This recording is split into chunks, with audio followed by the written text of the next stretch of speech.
Hey everyone, welcome back to Snackable Growth. Today, let's talk about people pleasing. This topic is really near and dear to my heart because for a long time, I didn't think I was a people pleaser. When most of us think of people pleasers, we think of people that are meek and shy, or people that can be easily pushed over. But this is a very narrow view, and more of us are people pleasers than we realize. So let's hop into how we can overcome it. First, recognize that fear of disappointment is self-induced and imagined. People-pleasing behavior often sits on top of a specific type of insecurity, fear of disappointment. This could be disappointment from your parents, your friends, or your boss. But internalizing other people's expectations and potential disappointment will make you explode from the pressure. So first and foremost, recognize that you own this fear of disappointment, and therefore you can control how much it shapes you. My second step is to distill what pleases you from what pleases other people. People-pleasing is such a slippery slope because it often clouds what we actually personally want. So as a thought exercise, imagine your life without the person or the people that you desperately try to please. How would your actions going forward change? This doesn't mean that we want those people to disappear from our life. It just means that we don't want them to always have voting power over what we do. Would you choose to work more or less? Would you choose to work on different things? Too often we confuse what we want with what other people want.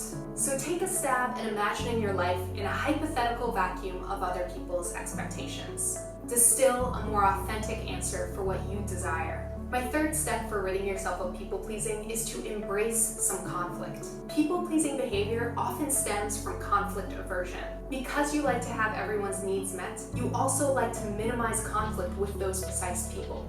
But oftentimes, breaking people-pleaser behavior requires having some honest and difficult conversations. We must do these. Eliminating hours of toil in fear of disappointment is well worth the trade-off of an occasional and brief moment of conflict.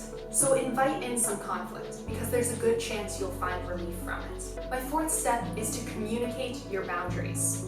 By opening your mind to some conflict, you also empower yourself with a new tool: boundaries. What people don't realize, particularly when it comes to their career, is this: people that set boundaries are strong and mature, not difficult and unwilling. By setting boundaries in your personal and professional life, you'll be seen more like a seasoned CEO, strategically balancing the priorities of your life rather than just being a yes-man employee. So define and communicate your reasoning for boundaries, because you'll not only be happier, but also more respected for it.